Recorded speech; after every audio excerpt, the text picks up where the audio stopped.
Dove and Dragon Radio. I'm your host, M.L.Ruscsak. I'm here with my special guest, Jennie Arnold. Welcome. Hi, thanks for having me. Well, we have some good news. You have your first book published back in March with your ebook and hardcover. So today we're announcing the paperback version will become available on July 7th. Wow. It's already time for paperbacks. It's already time for paperback, believe it or not.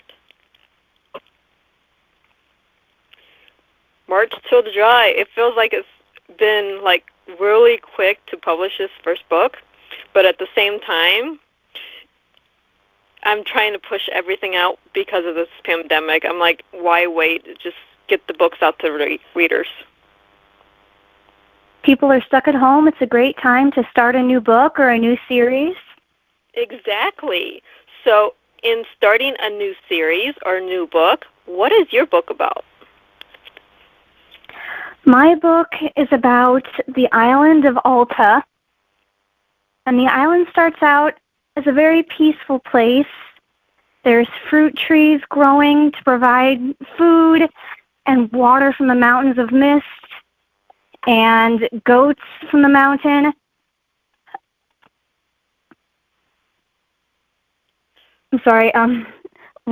Ancient ruins dot the coast, an echo of forgotten history that no one really worries about remembering because everyone has everything they need.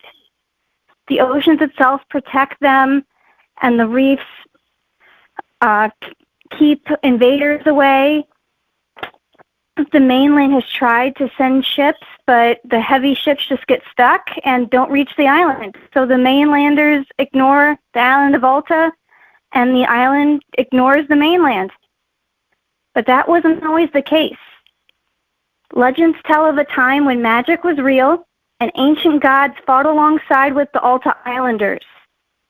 Those tales could be dismissed. No warrior would let words stop them from taking the riches of an island. But something in the legends must be true, because those ancient ruins that dot the coast tower over the modern buildings and have arches that tower over even the small or the biggest buildings on the island.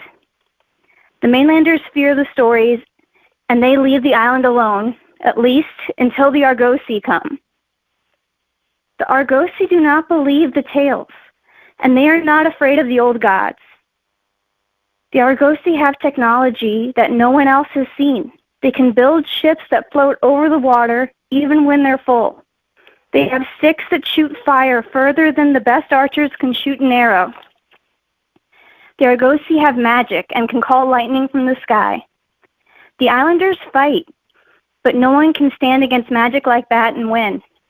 The chief and his family are taken away, and counselors and warriors alike are forced to obey the Argosy, with the chief's life as ransom for their good behavior. The islanders don't fight back when the Argosy take the food from their plates and fruit from their trees. No one even fights when the Argosy take people. Every woman on the island is given a mysterious test to see if she can perform magic. The women who pass this test are locked in chains and taken to the mainland. The chains drain magic and life from them and power the Argosy's technology. Families all over the island lose someone. Parents go to the docks and beg the Argosy for their children. The council stops any fights before they can start, but no one can be everywhere at once. 3 young people, our 3 main characters, have had enough. They plan to free the other islanders from the ships before they can leave for the mainland. The 3 of them have been friends since childhood, and they have been through thick and thin together, and they each have a part to play in the upcoming plan. Mira serves tables at the Flying Boatman, the only inn on the island, the inn where all the Argosy are staying. Mira gets a few of the Argosy sailors drunk and learns which ship holds the captives. She even gets one of the sailors to bring her a set of the chains. Matt is a craftsman. and he uses the chains Mira got to make a universal key to unlock them. He always planned to use his skills to become an artist, but when the Argosy come and take his sister, he uses every tool at his disposal to beat the Argosy. Matt merges the Argosy's technology with his artistry to make a universal key. Lewis is a fruit farmer. He spends his days avoiding work and stealing pie. But he has a part to play in this scheme, and he does not shirk at his duties here. Lewis and his father have a boat, and Lewis knows how to navigate in calm waters and winter storms alike. So the three of them work together to get the captives off one ship and into the boat. Mira distracts the guards and sailors. Lewis ferries the group from the ship to the island, where Matt uses his universal key to unlock the chains. The plan sounds good on paper, but things quickly go wrong. The Argosy have more guardsmen off the island, and they notice something's amiss. They attack Lewis and his little ship. Mira and Matt are powerless to help until a strange buzzing fills the air. That buzz is magic. Lewis calls lightning from the sky without the aid of technology. Elements obey his whims. Vines wrap around the Argosy, and waves pull his boat to safety. Mira calls for help, and the old gods answer.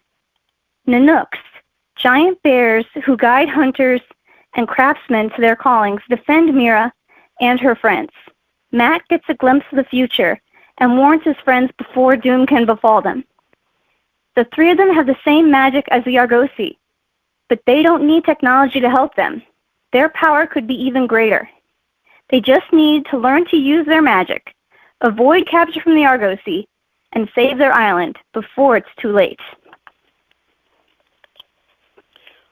Wow. Most of my authors give me like a 2-second briefing. Oh, sorry. No. You're good. You're good. It's good because this will. You didn't tell the entire story, but at the same time, you gave enough to leave our readers intrigued. So this is really good. But we do have paperback and hardcover and ebook are out. I want to make sure everyone understands that. And paperback is coming out on July 7th. Now, where can our readers find you? They can find me at Barnes & Noble. I'm also at the Dove and Dragon Publishing website. And I have my own website, and that's kingdomsbooks.webs.com. Everything is plural. And is there more books in this series to come? I'm planning to write more books, yes. Any chance when the next one might be finished wrote? I'm hoping to be done by December. Okay, awesome. Okay, so your ebook, we can find it at Kobo, Apple Books, Scribe, 24 Symbols, Overdrive, Baker & Taylor, and Barnes & Nobles, as well as Amazon. Just so we know. I just pulled the information. I know you don't have all the links on your website, but right. Publishers have links for everything. But someone has it, yeah. So I try to get those out there, at least on the radio. I can't list every single link for every book, but at the same time, you're writing the second book, a brief description of how that might look. Well, it's still rough right now, but right now it looks like Mira has teachers to tell her how to use her power, but Okay. Lewis is just feeling around in the dark, and he needs a teacher.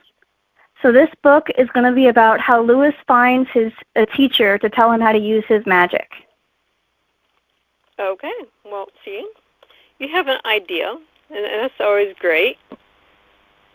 And this is why we do radio shows, because we find out information for the future, because we need to read the first book in the series before we read the second.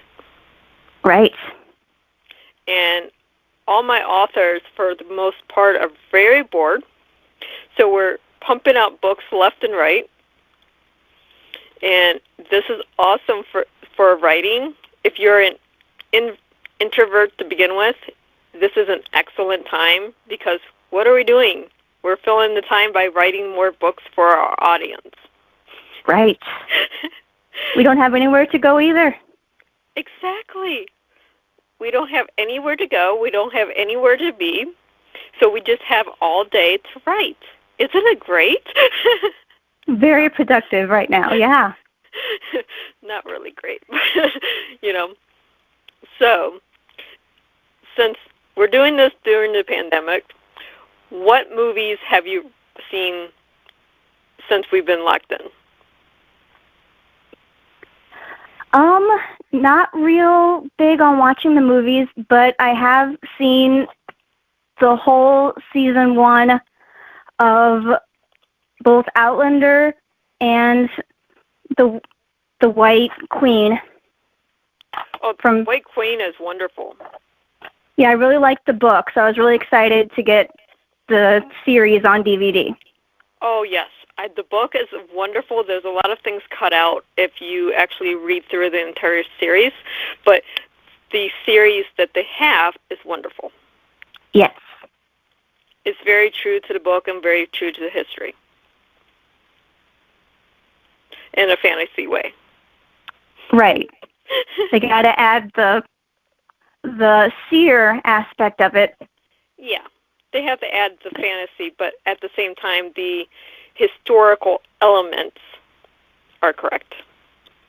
Yeah, I know she did a lot of research to write the books. Yes, she did. She's wonderful at research, and her entire series that she has out is just wonderful. I just haven't had time to read the whole thing, but I'm loving the series that they have on TV. Yeah, I was pleasantly surprised. I thought there's no way they can turn these books into a good movie, but they did it. Yeah. We find that we're getting into more niche writing for screenplays, where it's more based off of books, because everything that's currently wrote, people are so tired of reboots. So let's turn the books into awesome films or TV and have something original out there. I know everybody was impressed with how well Harry Potter and Lord of the Rings and Game of Thrones all went into series and how they translated onto screen so well.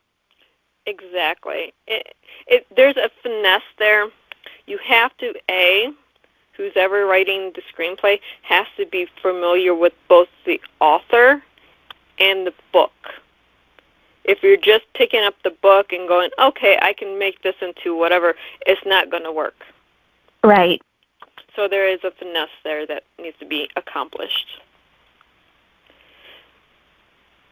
But I thank you very much for coming on the show for a little bit today, telling us about your great book, and I'm so excited to be able to share with you the release date for the paperback. That is exciting. Thank you for sharing it with me on radio like this. That makes it even more special. Exactly. I was like, can I just type it? No, we have an interview today. That's even more special, and it's something that you're going to remember. Right. So I can't wait to read the sequel. And December-ish. Right. One thing I don't do is say, okay, you say December, so December 1st, where is it? I won't ever do that to you. But at the same time, it's something I can look forward to. Well, I hope on December 1st I can give you a better time and be like, this is the date, instead of just, December sometime in there. Well, it's okay. With all of our wonderful authors that will be blessing the show here very shortly, I'm excited to have a lot of new books to read and get out to the public. So I thank you. I can't wait to read the second, and keep writing and stay safe. Don't go out if you don't have too. I know you were sick for a while, and you sound like you're doing a lot better now. I'm recovering well. Now, if I can get this seasonal allergy element out, I'll be doing great. But, yeah, I was doing really horrible there for a little while. So, thank you for your thoughts. And everyone, happy reading. Again, you can find Reverse Meet Ocean at Barnes & Noble's, Amazon, Kobo, and several other locations in paperback and hardcover. Barnes & Noble's is the only carrier of the hardback, just so you know this, because they're special. That's right. Yes, we love our Barnes & Nobles. I will always promote Barnes & Nobles over Amazon for books. So they are special. They are the only one that carries Dove and Dragon hardcovers. And again, as soon as we get the second one out, we'll have you back and we can discuss that one a little bit. Right. So happy reading, everyone.